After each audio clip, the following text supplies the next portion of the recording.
hello लोगोफोर आंनि अफ्रि दैमारि चेनेलाव नोंथांमोनखौ बरायनानै लाफिनबाय आं एक्चुअली सारनि खाथियाव दंफैयो दिनैहाय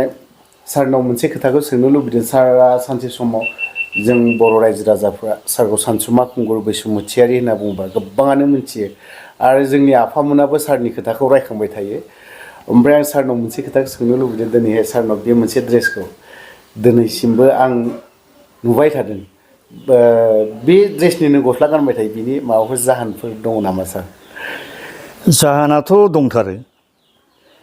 1998 आव जेब्ला आं फार्स्ट आइ आफा रायजो राजाफोरनि भट मोननानै लकसभायाव MP महरै समयखिरा लानो थांबाय समयखिरा लानो थांनायनि सिगां आं जोबोद मोनसे गोब्राब आखुआव गोग्लैदों आरोखि आंथ' सासे बर' फिसा आरो बड'लेण्ड आलादा हादोरनि सोंलुखौ दाबिखौ दैखांनो थाखायनो आंखौ आइ आफाफ्रा देरहाहोहरदों अब्लाथ' एटलिस्ट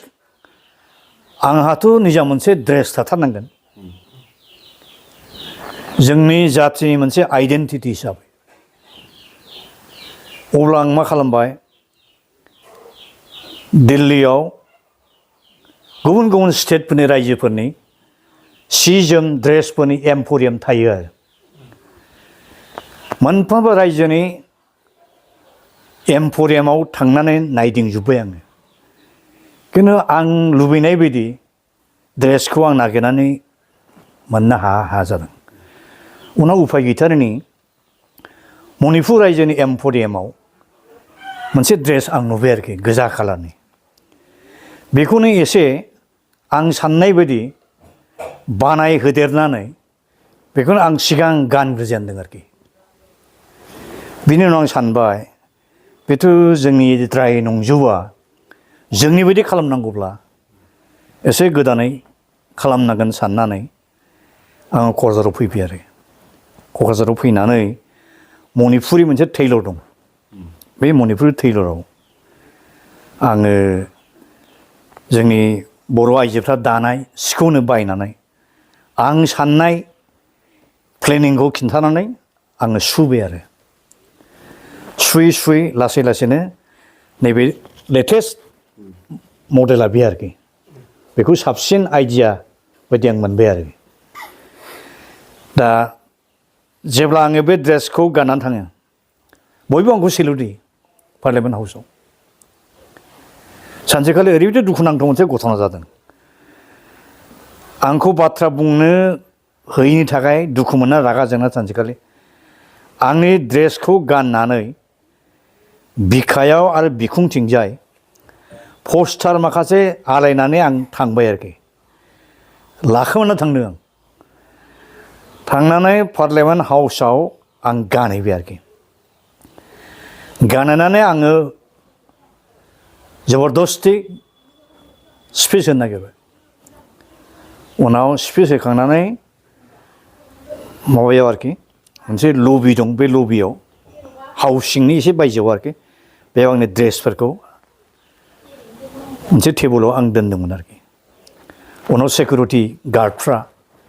बे आंनि ड्रेसफोरखौ पस्टारफोरखौ लानानै थांनानै स्पिकारनि चेम्बाराव जमा हैदों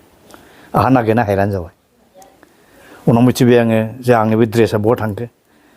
स्पिकारनि चेम्बाराव जमा हैदों जाबाय बै समाव स्पिकारा बालाजुगिमोन जायनाखि मानसिया माबायाव थैदों आरोखि हेलिकप्टार क्रेशआव थैदों थांनानै आं खुलुमहैबाय सार आंनि ड्रेसखौ मानो लाबोहोखो बे बुंबाय जे एस पार दि रुल नों बेखौ लाबोनो मोनामोन जाबाय आरोखि आं बुंबाय बे आंनि नेसनेल ड्रेस बे दिस is my part of identity बेहा मा दाय दं बे आरो आं मानो बे रोखोम रागा जोंनांखो आं इसेबां गोदोसोनाय अप्रेस साप्रेस बर' ट्राइबेल मानसिफोरखौ रिप्रेजेन्टखौ आं फैदों आंनि आइ आफा रायजो राजानि प्रब्लेम सिटुएसनफोरखौ बुंनो जुदि चान्स गैयाब्ला मानोथो आं एमपि जाखो उनाव बे कनभिन्स जादों आरोखि थिग আছে आं नोंनो सम सम एसे गोलाव रोखोमै खोथा बुंनो आं चान्स होगोन होननानै आंनो कमिटमेन्ट होदों आरोखि दा आंनि बे ट्रेडिशनेल ड्रेस दिहुननाय गाननायनि जारिमिना बेनो आरोखि दा जोंनि बर'नि गेजेराव दैदेनगिरिफोरखौबो सोरबायदि बिदि मालाबा पार्लियामेन्ट बा आसाम एसेम्बलि बेफोरबायदियाव गाननानै थांजानोखौ लुबैयो नामा साराबो जुदि गाव गावनि आइडेन्टिटिखौ जुदि प्रजेक्ट खालामनो लुबैब्ला गाननांगौ खिन्थु आं इम्पज खालामनो लुबैया सोरबा होननो हागौलाय गाव देखायनाय बायदिमोन देखायजानो लुबैदों होननोबो हागौ आरोखि अनेकानो आंखौ बुंदों बे गस्ला जांग्लाब गाननालाय मासै जोंनि मानसियासो दाम होआखै होआ जानो हागौ आरोखि खिन्थु गुबुन दुनियाया मालायफ्रा खिन्थु दाम होयो अनार होयो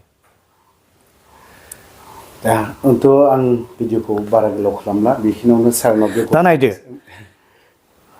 जोंनि बाहागिफोर गंगारफोर भुटियाफोर भुटानफोर बिथांमोननि ड्रेसा बेसेबां एट्राक्टिभ बिथांमोना जि ड्रेसखौ गानो बेबायदि ड्रेस जुदि एटेच जुदि गैयामोनब्ला